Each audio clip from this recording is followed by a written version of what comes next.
we have too much data in any kind of reasonably sized program to fit in just the 32 registers. And so we're going to store more data in memory. Memory is large, but it's also slow. So we want to still keep our commonly used variables in registers instead of memory. First, we're going to discuss word-addressable memory, and then we'll discuss byte-addressable memory. So word-addressable memory, each word has its own address. Byte-addressable memory, each byte has its own address. And keep this in mind that RISC-V and most architectures are byte-addressable so that we can access bytes, not just words of data. So our word size is 32 bits, but sometimes we have smaller data. We don't doesn't need to have that big of a range.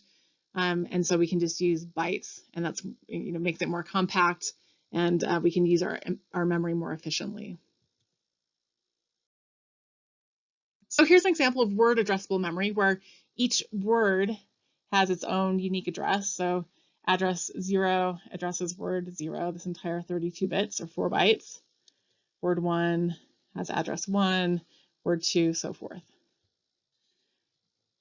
So while we talk about word addressable memory, keep that in the back of your mind that RISC-V is actually byte addressable, but we'll talk about the principles with word addressable memory and then add in that detail.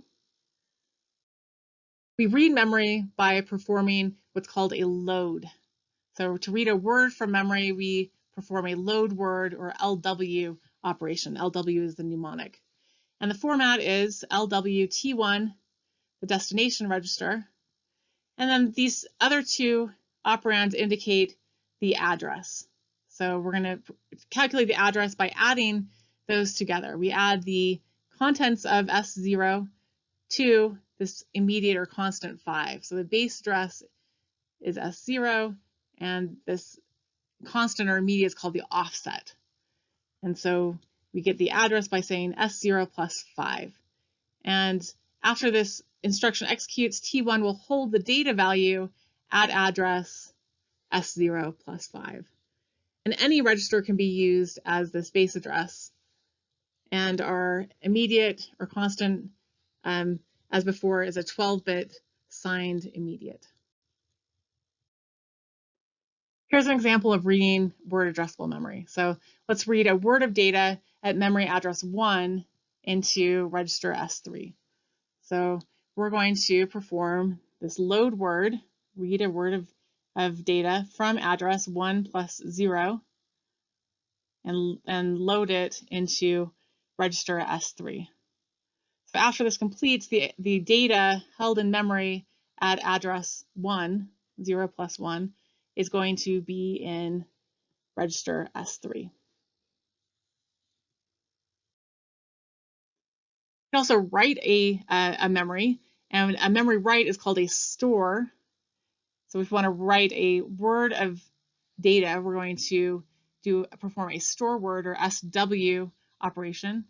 SW is the mnemonic store word. And here's an example.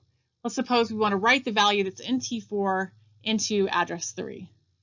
Well, so then we'll perform SW, that's our mnemonic, T4, what we want to store into memory, or write into memory, and our address is 0 plus 3.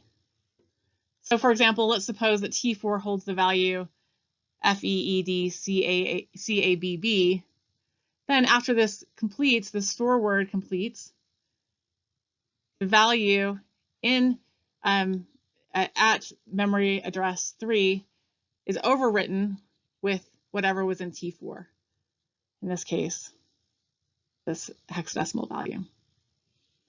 And you can notice that the offset can be written in either decimal, which is default, or hexadecimal by using the 0x before the number.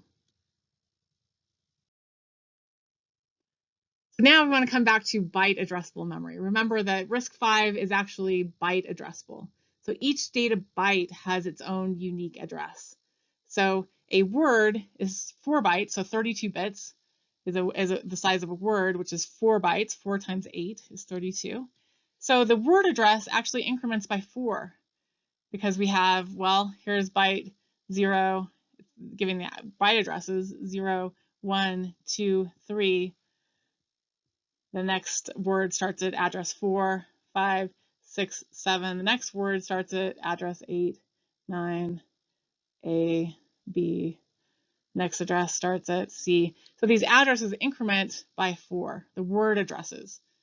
So word, this word down here, word 0 is at address 0, but word 1, instead of being at address 1, is it actually at address 4.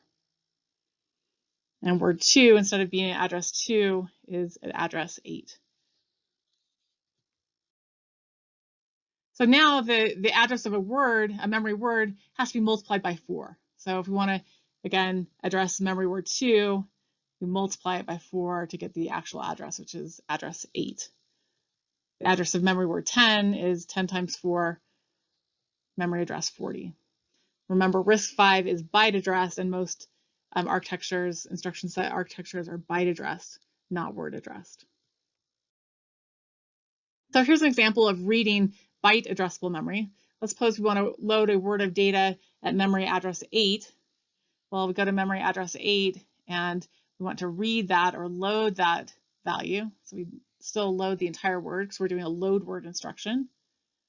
Load word, this is a destination, and we're going to add, our address is going to be 8 plus 0, right? Whatever is in that register. We know that the 0 register has the value 0, so that makes it easy. 0 plus 8, and we're going to go to that address, get that data, stored at that address or located at that address, and then load it into, or read it into register S3. So after this instruction completes, S3 holds the value hex 1 EE2842, that value at memory address 8. We also write byte addressable memory. So an example here is that suppose we want to store the value held in T7 into memory address 16. So here's our memory address. We want to overwrite what's here and overwrite it with whatever's in T7. So let's suppose, so here's the way we write it. Store word T7 is going to be stored into the address indicated by the base register, base address register, plus the offset. In this case, hex 10, because 0 plus hex 10 is hex 10. And let's suppose that T7 has the value AA, BB, CC, DD. After this store word completes, this value at address 10, this word, is overwritten with that value, AA, BB, CC, DD.